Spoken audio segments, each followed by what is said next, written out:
હા સર, એક હું એટલું કહેવા માંગુ છું કે મારા નાના નાના જણાને રહેવા એક આશરો અમારે થઈ જાય, માથા નાખીને પડ્યો રહે એવો. બસ તમારો ખૂબ આભાર, એક કંઈક અમને આશરો કરી દો એટલું હું તમારા આગળ માગું છું.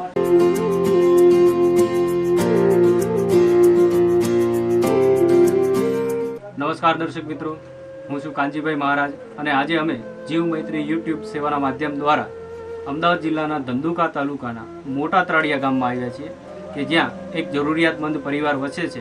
તો આપણે એની મુલાકાત કરીએ અને થોડો ટેકો આપવાનો પ્રયત્ન કરીએ. જય શ્રી કૃષ્ણ બેન. જય શ્રી કૃષ્ણ. શું તમારું નામ છે? માયાબેન. માયાબેન તમારું નામ? અચ્છા, તો તમારા પરિવારમાં કેટલા સભ્યો છે? 5 માં દીકરો. 5? એમાં દીકરીઓ કેટલી? 2. 2 દીકરીઓ છે અને દીકરાઓ 2. અચ્છા, તો તમારે ઘર પરિવારમાં આવક થાય અથવા ઘર ચાલે એના માટે કયો સ્ત્રોત છે તમારી પાસે? દાડીએ જેવી મજૂરી કરવી. હા, દીકરીને કોક દાડીએ લઈ જાય, ન લઈ જાય. બાકી હું તો સતત ચાલુ રહું, 2 ટાઈમ દાડી કરવી. પણ દાડીમાં 5 જણાનું આ મૂંગા રીતનું કઈ રીતે પૂરું થાય? અને આ આશરો તમે અમારો જો પાયા વાડનો ગોવો જો, જીવ જતની બહુ બીક લાગે, નાના નાના છોકરા. પણ તોય છતાંય આ ભગવાનના માતાજીના ભરોસે મૂકીને અને કામે કાજે જાઉં છું. હા. અને બીજું કે તમારે એક નાની દીકરી છે, એટલે જે મોટી દીકરી તમારા, એની ઉંમર કેટલી હશે? એની 13-14 વર્ષ થઈ છે. 7મું ભણીને 8માં આવી છે. હવે જે એમની મોટી દીકરી છે તે 13-14 વર્ષની છે અને ઘર ચલાવવા માટે માં પણ દાડીએ જાય છે અને એમના દીકરીને પણ મોકલવા પડે છે. એનું કારણ એ છે કે ઘર માથે આવેલી જવાબદારી. આવા ક્ષણમાં આ નાનો પરિવાર તો ન કહી શકાય, કારણ કે 5 વ્યક્તિઓ છે અને એમાં ભરણ પોષણ કરવું એ અઘરી વસ્તુ છે. એટલે આ પરિવારને ટેકા સ્વરૂપ માં અને દીકરી બંને મજૂરીએ જાય છે અને એના જે નાના ભાઈ બહેન છે તે ભણવાનું કાર્ય ચાલુ રાખે એ માટે થઈ અને માં પણ સખત મહેનત કરે છે. તો બેન, આજે તમને જે આ મહિનાની રાશનની કીટ આપી છે તે ધંધુકા તાલુકાના જિંજર ગામના ચુડાસમાં કુલદીપસિંહ ઉદયસિંહ દ્વારા આપવામાં આવી છે. તો તમે એમને કંઈ કહેશો?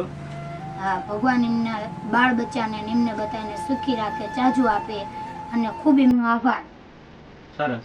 તો બેન દ્વારા પણ કુલદીપસિંહનો આભાર વ્યક્ત કરવામાં આવે છે અને અમારી ચેનલને લાઇક, શેર અને સબસ્ક્રાઇબ જરૂરથી કરજો, કારણ કે અમે આવા પરિવાર સુધી પહોંચી અને ટેકો આપવાનો પૂરો પ્રયત્ન કરીશું.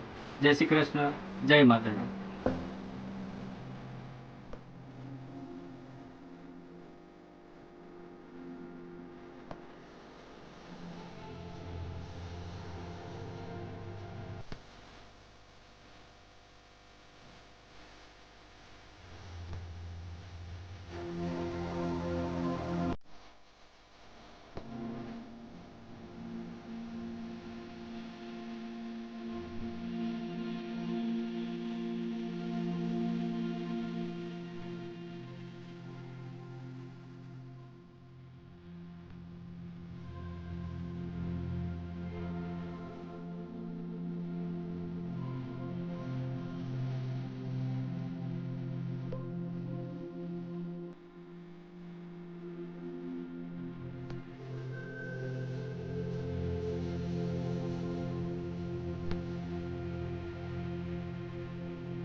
મારે ખાસ જરૂર તો સંડાસ બાથરૂમની છે, કારણ કે 12-14 વર્ષની તો મારી દીકરી છે. એને રાતે કોઈ એકે પાણી સંડાસ જવાનું થાય તો મારે એને બહુ દૂર હાથે લઈ જવી પડે. હું 2 માણા એકલી હારે તોય છતાંય જાઉં છું મારી દીકરીઓ હારે.